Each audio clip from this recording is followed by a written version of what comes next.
Така, здравейте, дами и господа, аз съм Ахмед и днес снимам нов епизод от нашата поредица с моя приятел. Така, както виждате, за днешния тък съм избрал карти. Така, първо ще ви представя самия тък и после към разкритието. Като за начало, аз ще си изберем карта, която ще трябва по-късно.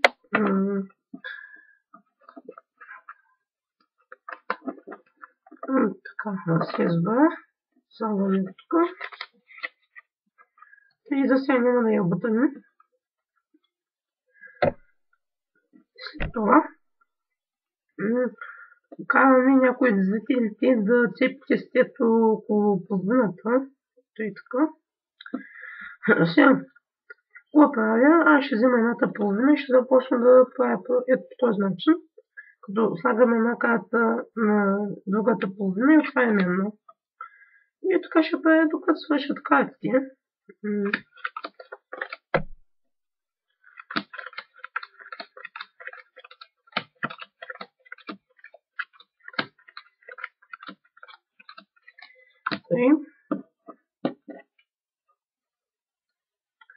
Сега, с тези карти, които са започна направя по същия начин.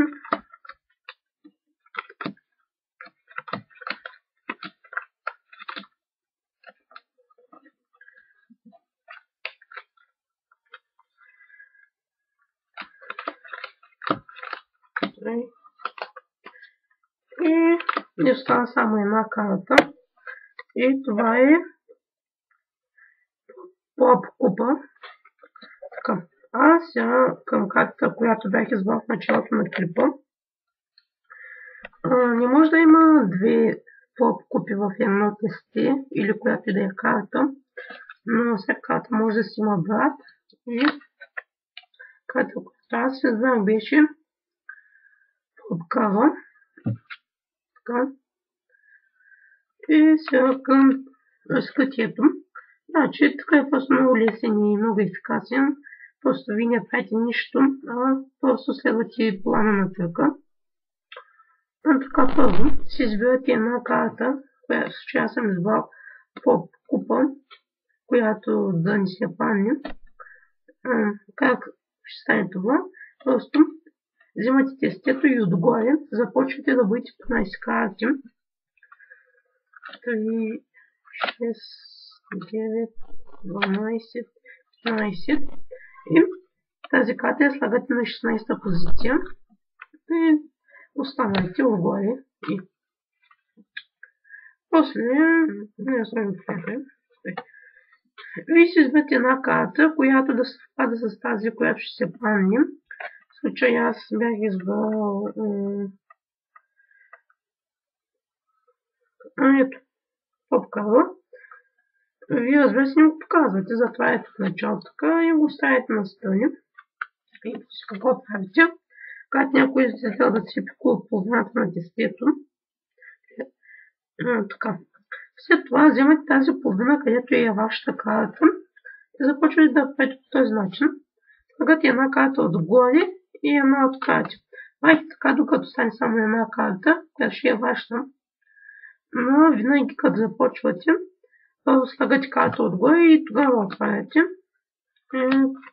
Така правите, докато ви остане една карта.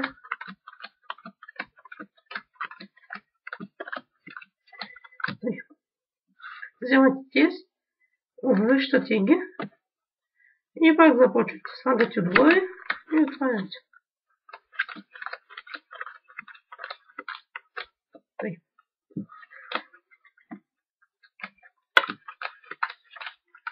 Така виждате, ето е нашата карта в средата. Слагате отгоре, отваряте и готово. Ето е вашата карта. След това и показвате коя карта сте избрали вие. Така, мисля, че така е много лесен и почти нищо не правите, а просто следвате плана. Благодаря, че гледахте. Ако ви е харесал, така може да харесате или да се абонирате на нашия канал. Благодаря, че гледахте и очаквайте нови интересни епизоди.